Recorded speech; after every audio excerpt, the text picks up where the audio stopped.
ओम गणेश, जय माता दी, हर हर महादेव। और सर्वप्रथम आप सभी को शारदीय आश्विन नवरात्र की बहुत सारी मेरी तरफ से शुभकामनाएं।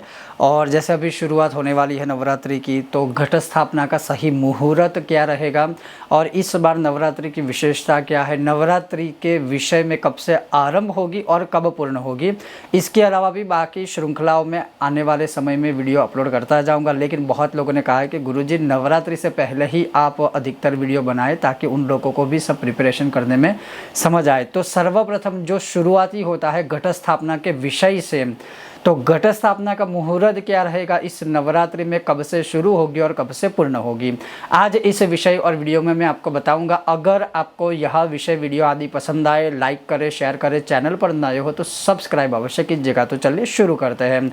तो इस बार नवरात्र जो शुरू होने वाले हैं वह 3 अक्टूबर से आरंभ होंगे और 12 अक्टूबर को समाप्त होंगे। अर्थात 3 अक्टूबर बृहस्पति गुरुवार को शुरू होंगे और 12 अक्टूबर शनिवार को पूर्ण होने वाले हैं। और इस बार क्या है, इन 9 दिनों के अंदर, तो जैसे अगर देखें तो तृतीया वृद्धि तिथि है, जो तीसरा नवरात्रा है वह वृद्धि तिथि है।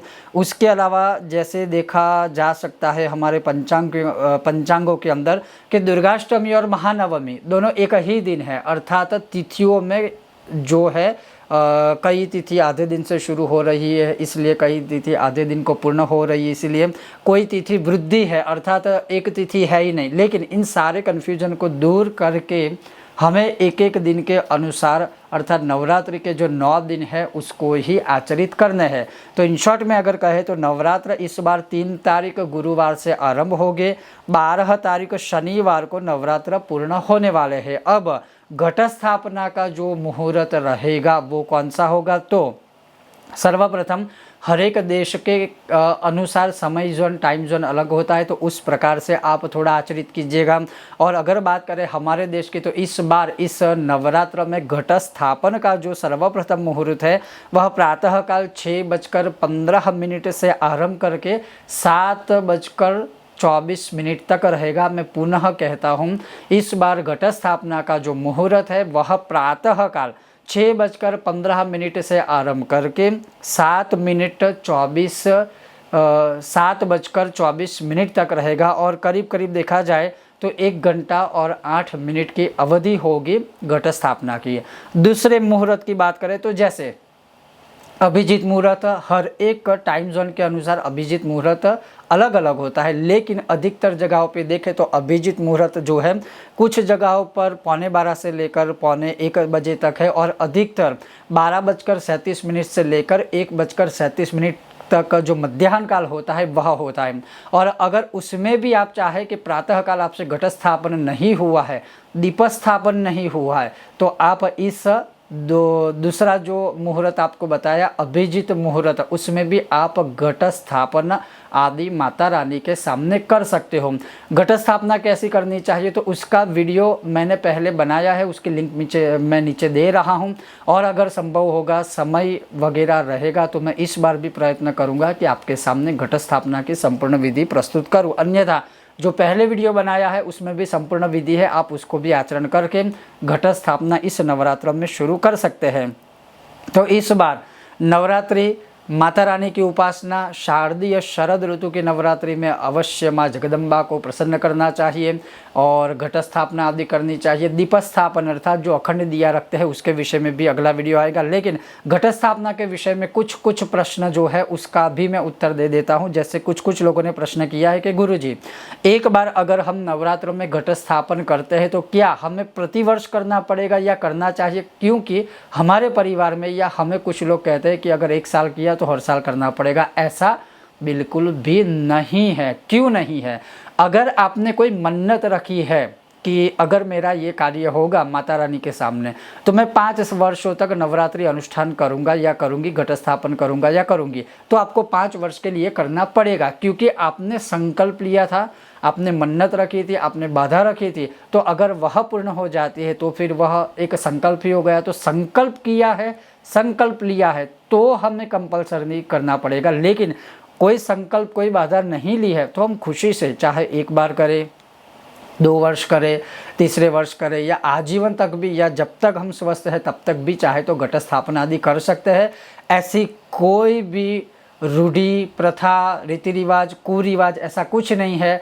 तो कुछ मान्यताएं हैं जो ऐसे चली आ रही है और भ्रमित हम सब हुए हैं, लेकिन ऐसा नहीं है।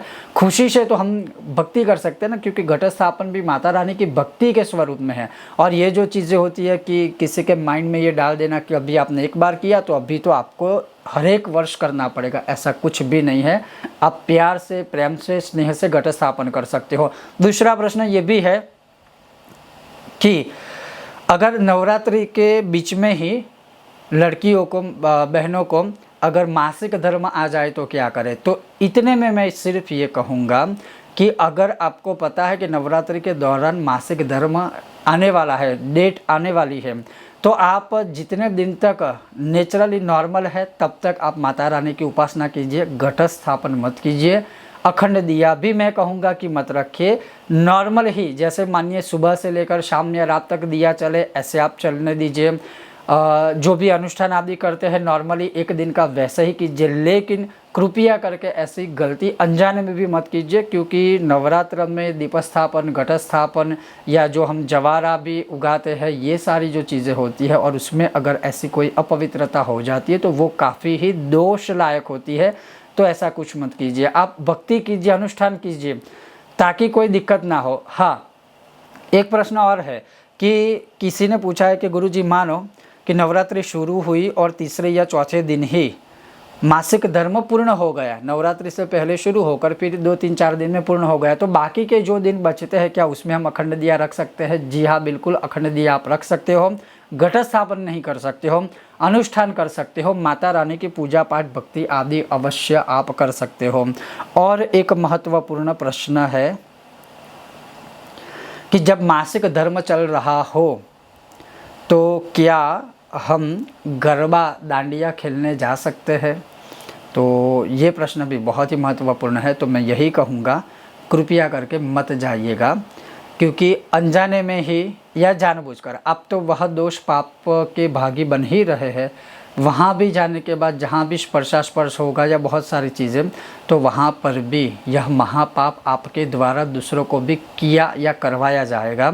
और वैसे भी शारीरिक परिस्थिति के अनुसार भी देखें तो जिस अवस्था में आप हो, पीड़ित का मतलब है कई लोगों को होता है कि काफ़ी पीड़ा होती है मासिक धर्म में, तो उस समय पर तो आराम ही करना चाहिए, ना कि ये मतलब खेलना कूदना या फिर नृत्य करना या फिर गरबा खेलना। क्योंकि कहीं ना कहीं गरबा भी एक माता रानी की भक्ति का ही स्वरूप है, जो एक गरबे के स्वरूप में गाया जाता है, माता रानी के गुणगान गाए जाते हैं, और उसमें ये सारी चीज़ें करना वो शायद सही नहीं है। तो मूल रूप से ये था, नवरात्रि कब से शुरू हो रही है, कब पूर्ण हो रही है, घट स्थापन का मुहूर्त आदि क्या है, और कुछ जो आपके सवाल थे घट स्थापन के विषय में। तो अपेक्षा रखता हूँ कि आपके संदेह दूर हुए होंगे। बहुत ही जल्द मिलते हैं नए विषय और वीडियो के साथ जो नवरात्रि से ही जुड़े हुए होंगे। अगर आपको यह विषय वीडियो पसंद आया हो, लाइक करें, शेयर करें, चैनल पर नए हो तो सब्सक्राइब अवश्य कीजिएगा। ओम गणेश हर हर महादेव, जय माता दी।